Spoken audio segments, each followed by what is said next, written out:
Final notice to Lara Croft, a current tenant of premises. This is to serve as your final notice for the purposes of terminating your ownership of Croft Manor. You are required to immediately vacate and surrender possession of said manor to Atlas de Mornay, executor of estates.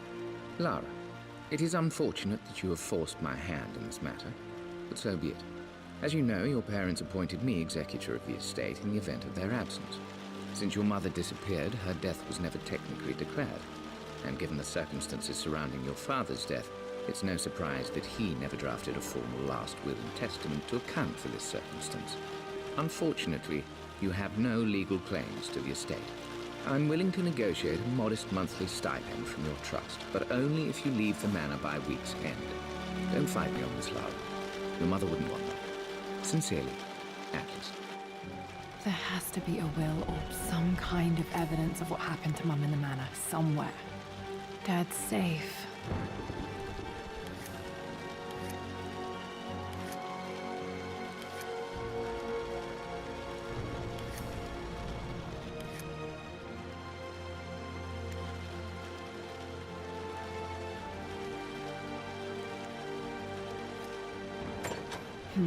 Needs a combination. It's got to be in Dad's papers somewhere. Maybe in the library.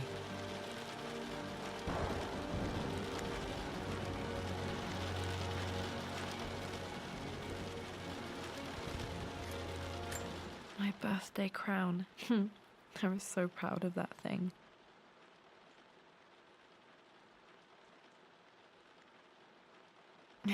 That's my handwriting. My penmanship was pretty good.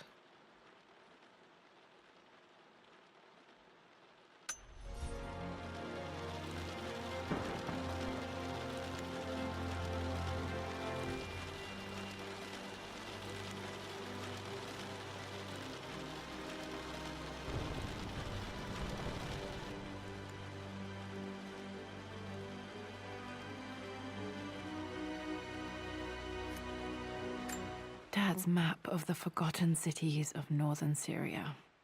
He was closer than he knew to finding the Prophet's tomb.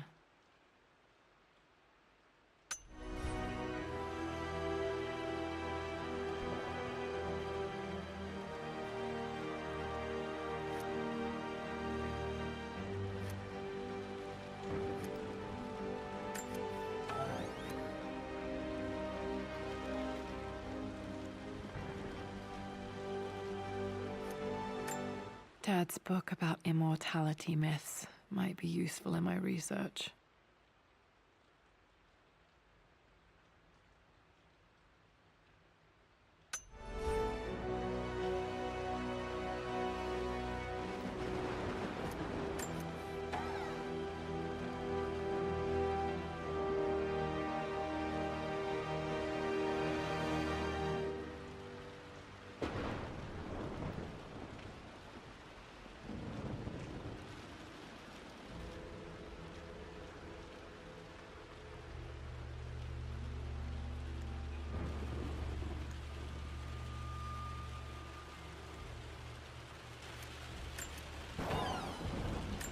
One of Dad's Yoruba masks, a gift from a friend he met on an expedition in Nigeria.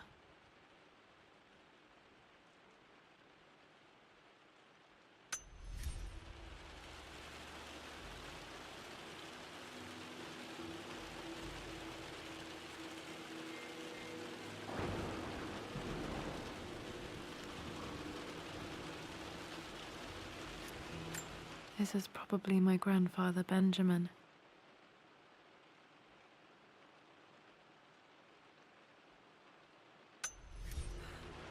A picture with Dad and Anna.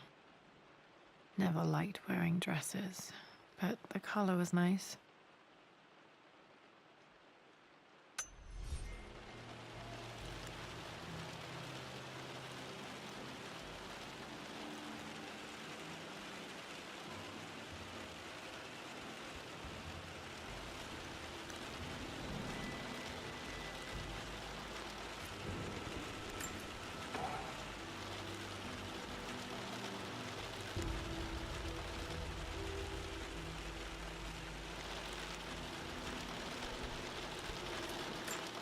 Dad would have liked me to go to Oxford, but I insisted on UCL. Yep, looks real. Roth once offered to forge me a fake diploma to show Dad.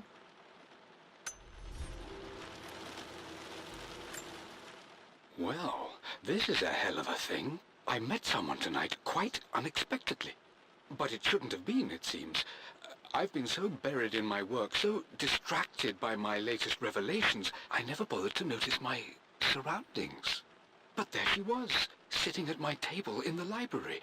Her name is Amelia, and apparently she's been studying right next to me. Art history, of all things. I shared some of my research against my better judgment, but I wanted to see how she would respond, and she did not disappoint. I felt as if I was suddenly engaged in a mental game of chess, moving and counter-moving in argument. At one point, that poor old librarian had to shush us as if we were children. I feel so foolish for not having noticed her earlier. She's a brilliant woman who's challenged my ideas for the first time in memory. In truth, I don't know if she's feeling as exhilarated as I am right now, but I dare say our conversation was mutually stimulating. For the first time in a long time, I find myself thinking about something else besides my research. I hope she returns for another round tomorrow. My parents made a good team, challenging each other from the start.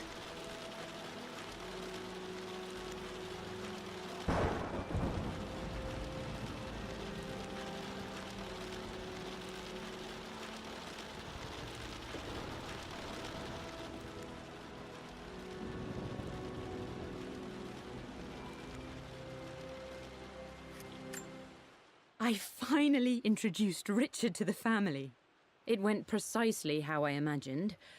Icy but polite grace from mother, indifference and disinterest from father, and thinly veiled contempt from Atlas. Of course they don't approve.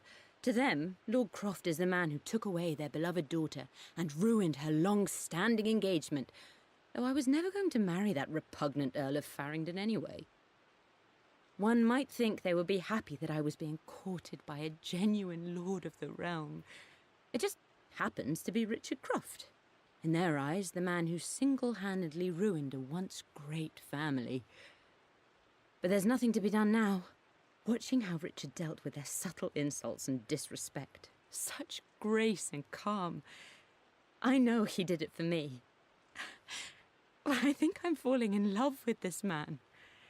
It will break my mother's heart, but I cannot live the life she imagined for me.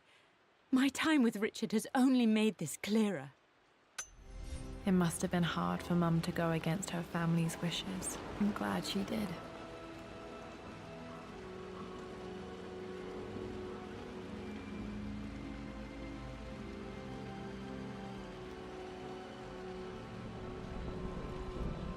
The door to the library. Locked. There's got to be another way through.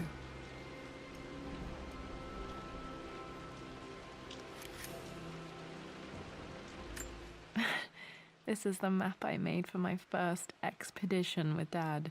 It shows a path to the library through the servants' passages.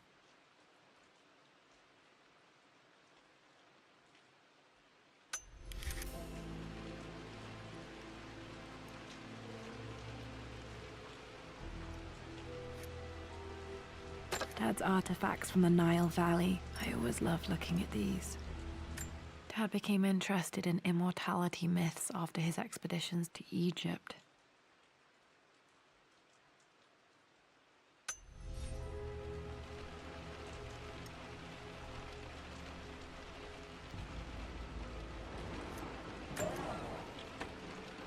Too dark.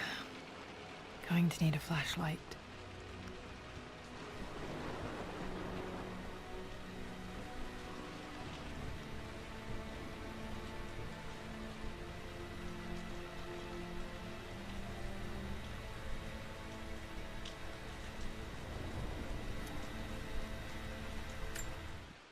Hi, Dad.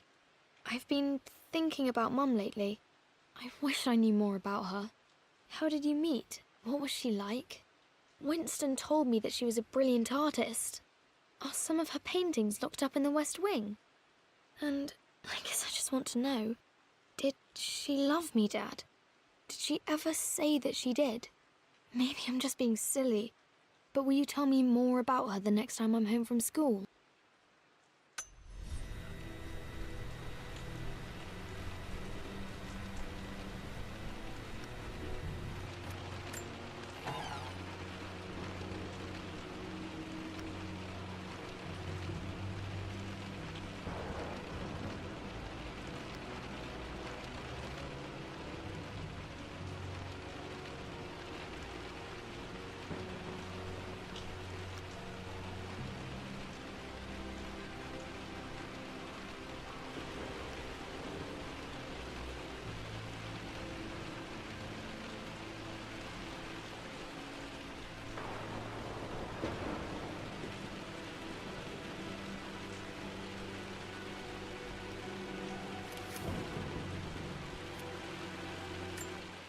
Lara, I've reviewed the report from your therapist.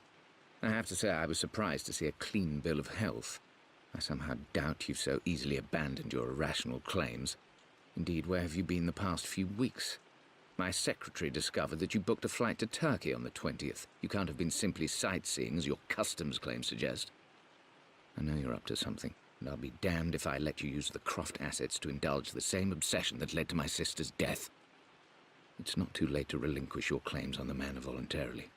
If you refuse, I will find a way to cut you off. Sincerely, Atlas.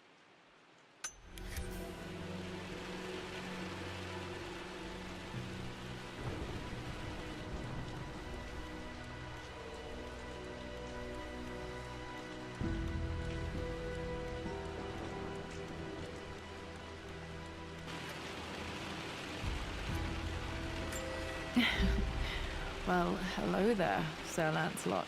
Don't worry, I won't be boring your sword this time.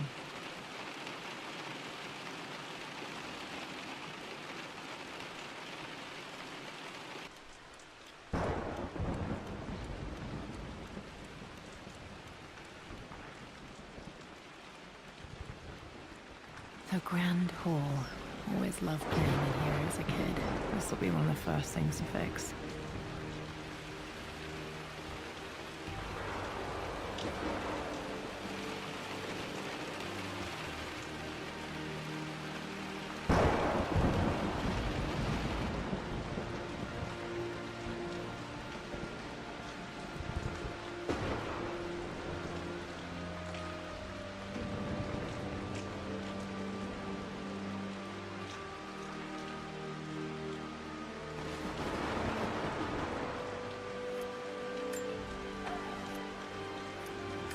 A phoenix figurine. I bet this appealed to Dad's idea of immortality, of rising from the ashes and being born anew.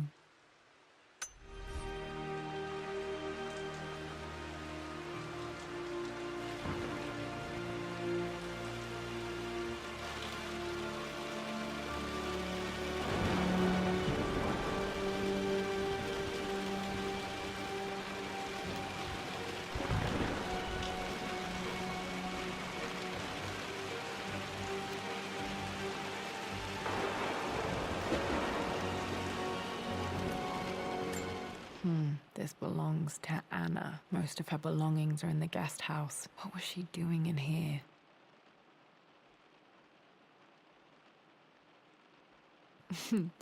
Someone has a sense of humor.